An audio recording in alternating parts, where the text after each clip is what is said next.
Halo anak-anak, jumpa lagi bersama Ibu dalam pelajaran IPA SMK kelas 10. Pada pertemuan kali ini kita masih membahas bab 1, yaitu subbab kedua tentang interaksi dalam ekosistem. Adapun tujuan pembelajaran kali ini adalah yang pertama, memahami jenis simbiosis, yang kedua, memahami rantai makanan, kemudian ketiga, jaring-jaring makanan, keempat, perbedaan produsen, konsumen, dan pengurai, dan yang terakhir adalah memahami tentang piramida makanan.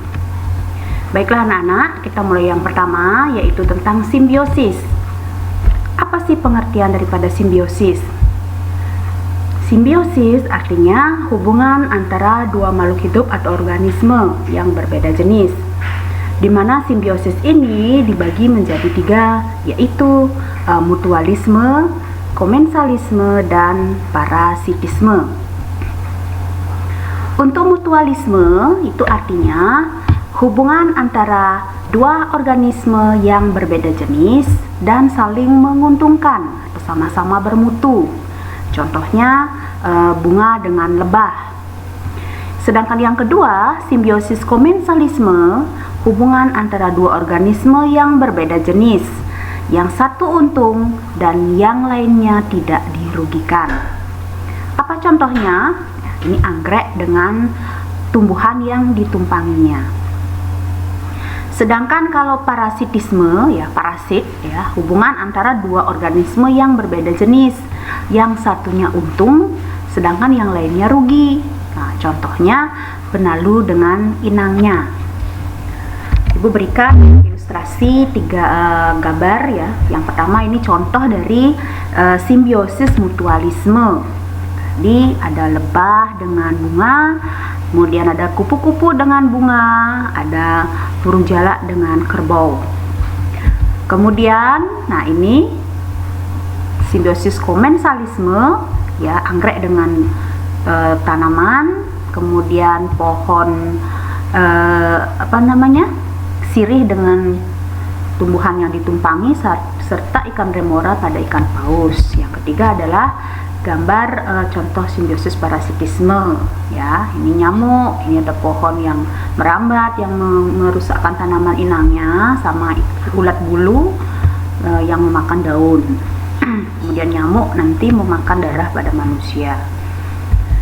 Nah, setelah kalian memahami tentang hubungan antara dua makhluk hidup dalam simbiosis, kita akan masuk ke rantai makanan. Apa itu rantai makanan? Rantai makanan ini adalah siklus makan dimakan yang terjadi dalam suatu ekosistem atau lingkungan hidup. Ada proses makan dan ada yang memakan. Sedangkan kalau jaring-jaring makanan, ini adalah siklus rantai makanan yang terjadi dan saling tumpang tindih dan berhubungan dalam suatu ekosistem.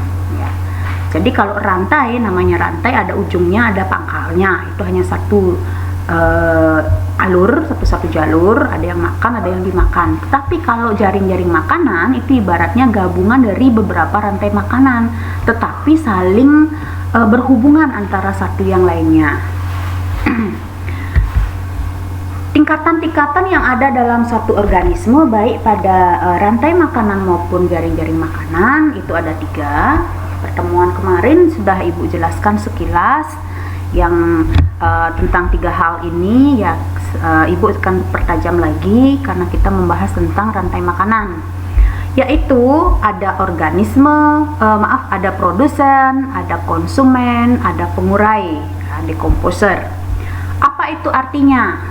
Produsen, Ibu jelaskan pada pertemuan berikutnya kemarin pada pertemuan sebelumnya, silahkan dibuka lagi materinya.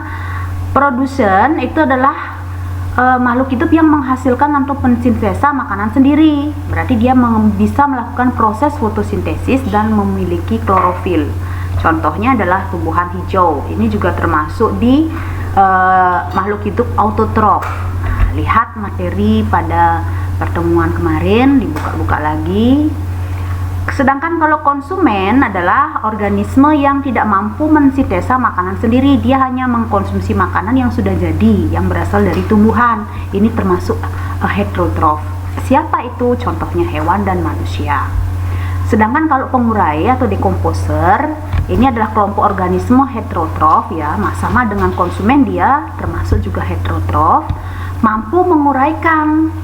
Kalau tadi konsumen heterotrof yang hanya mengkonsumsi makanan dari produsen, dari autotrof, sedangkan kalau pengurai selain tugasnya dia adalah menguraikan organisme yang telah mati. Ya, dia organisme yang telah mati itu masih mengandung bahan organik. Nah, akan diuraikan lagi menjadi yang lebih sederhana, menjadi anorganik yang akan kembali lagi ke tanah, kembali ke alam, dan alam atau tanah itu akan dimanfaatkan lagi oleh si produsen ini untuk melakukan proses tugasnya. Contoh pengurai adalah bakteri dan jamur. Ya, ini sudah Ibu jelaskan pada pertemuan kemarin. Silahkan dibuka lagi materinya. Nah, ini kalau rantai makanan, ini contohnya.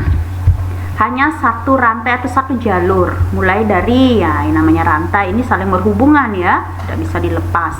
Misalnya produsen, penghasil, kemudian dimakan oleh, misalnya ini tanaman apa, tanaman padi misalnya, dimakan oleh tikus, atau ini jagung ya, tanaman jagung ini dimakan oleh tikus, tikusnya konsumen.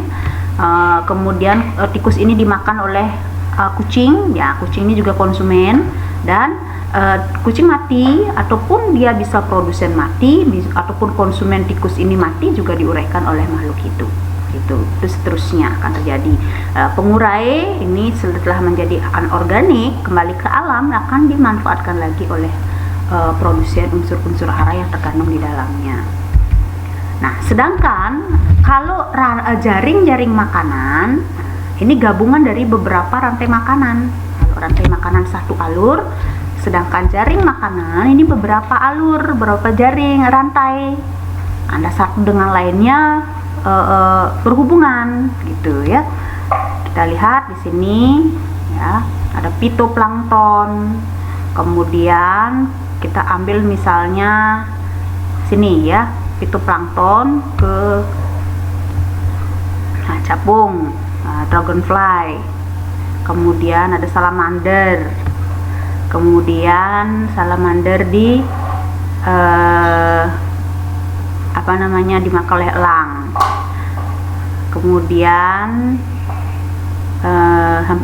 oleh elang ya, ini puncaknya dia. Nah, ini juga Ibu berikan ya dari sini ya, contoh ini.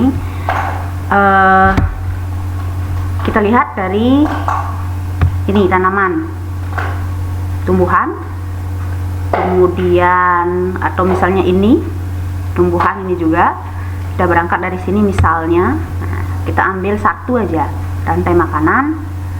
Nah, seperti tumbuhan ini ada berapa anak panah dia? 1, 2, 3, 4, 5. Berarti ada 5 rantai makanan akan membentuk berhubungan dengan lain, membentuk jaring.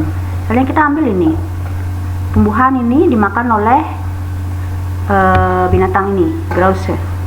Kemudian dimakan oleh elang. Kan gitu ya. Ya. Nah, kemudian mestinya di sini ada lagi langsung ke decomposer, dia bisa misalnya lagi ini ya. Nah, ini tanaman ini dimakan oleh deer ya, binatang ini bisa langsung mati walaupun dia belum dimakan oleh kesini, bisa juga kesini oleh bear. Kemudian ini mati, bisa langsung dikomposer, diuraikan. Bisa juga ini tanaman tumbuhan bisa langsung mati, langsung diuraikan, seperti itu. Kemudian ada piramida makanan. Oke, piramida makanan adalah piramida yang menggambarkan perbandingan komposisi jumlah biomasa dan energi dari produsen sampai konsumen puncak dalam suatu ekosistem. Nah, ada biomasa dan energi. Biomasa dan energi ini komposisinya yang terbesar berada pada tingkat yang paling dasar atau berada di produsen. Makanya ada produsen, konsumen. Nah, konsumen ini dibagi konsumen primer, produsen paling bawah tumbuhan, kemudian naik ke atas, produsen dimakan oleh konsumen primer, ya, primary consumer. Konsumen primer ini dimakan oleh konsumen sekunder, ya, secondary consumer. Kemudian sekunder ini dimakan oleh konsumen terakhir, puncak, atau konsumen tersier. Nah, baik produsen, konsumen primer, sekunder, dan tersier ini akan diuraikan oleh decomposer. Nah, ini. Nah, jadi tingkatan-tingkatan inilah dari produsen, konsumen, ini termasuk dalam piramida makanan. Jadi tingkat energi dan biomasanya ini berbeda-beda, di mana di paling dasar atau produsen inilah yang memiliki tingkat terbesar. Nah, contohnya ini produsen atau tingkat 1 paling dasar, ini contohnya tanaman. Nah, misalnya ini rumput, bisa rumput, bisa padi, bisa pepohonan, itu yang menghasilkan makanan sendiri. Autotrof bisa berfotosintesis, memiliki zat hijau daun. Nah, sekarang rumput itu dimakan oleh makhluk hidup. Nah, ini apa namanya ini? Sapi, ya. Ini konsumen primer. Ya, konsumen primer atau konsumen tingkat 1, tetapi di piramida ini termasuk tingkat 2. Kalau digambar, ini tingkat 1 adalah produsen, tingkat 2-nya konsumen primer atau konsumen tingkat 1, sedangkan tingkat 3-nya adalah konsumen tingkat 2. Maaf, salah ketik nih, ya, ini hilang, konsumen sekunder, dan yang terakhir adalah tingkat keempat itu konsumen tingkat 3. Nanti ditambahkan konsumen tersier. Oke, ya, itu yang bisa Ibu sampaikan tentang interaksi daripada ekosistem. Ada simbiosis, ada rantai makanan, ada jaring-jaring makanan, tingkatannya dari produsen, konsumen, dan pemurai. Kemudian contoh-contoh sampai pada piramida makanan. Mudah-mudahan anak-anak semua memahami apa yang Ibu jelaskan, dan apabila kurang paham bisa menghubungi Ibu dan diputar-putar ulang lagi videonya yang Ibu berikan ini, materi yang Ibu sampaikan ini, sehingga nanti dengan putar-putar ulang kalian akan bisa menjawab sedikit latihan yang lebih menekankan pemahaman kalian. Oke, coba lihat. Nah, ini. Nah, ini tadi Ibu jelaskan, sudah ya, Ibu jelaskan tadi. Tolong diputar ulang lagi yang disampaikan. Nah, ini pertanyaannya. Ya, perintahnya, jelaskan contoh rantai makanan dan jaring-jaring makanannya. Kamu boleh kalau rantai makanan boleh pilih 1, kalau jaring-jaringnya ini lebih, ya, berbagai jenis rantai makanan. Ya, tolong dibuat di buku, kemudian dijawab. Nanti dalam pertemuan Meet ataupun di Google Classroom itu kita akan bahas, kemudian bisa dikumpulkan di sana. Oke, itu aja yang bisa Ibu sampaikan. Apabila ada hal-hal yang kurang berkenan, mohon dimaafkan. Sekali lagi, video materi yang Ibu sampaikan bisa diputar-putar ulang, dan jangan lupa untuk di like dan subscribe, ya. Semoga semua dalam kondisi sehat walafiat. Ibu akhiri, dan sampai jumpa pada pertemuan berikutnya untuk materi yang lain. Oke, terima kasih.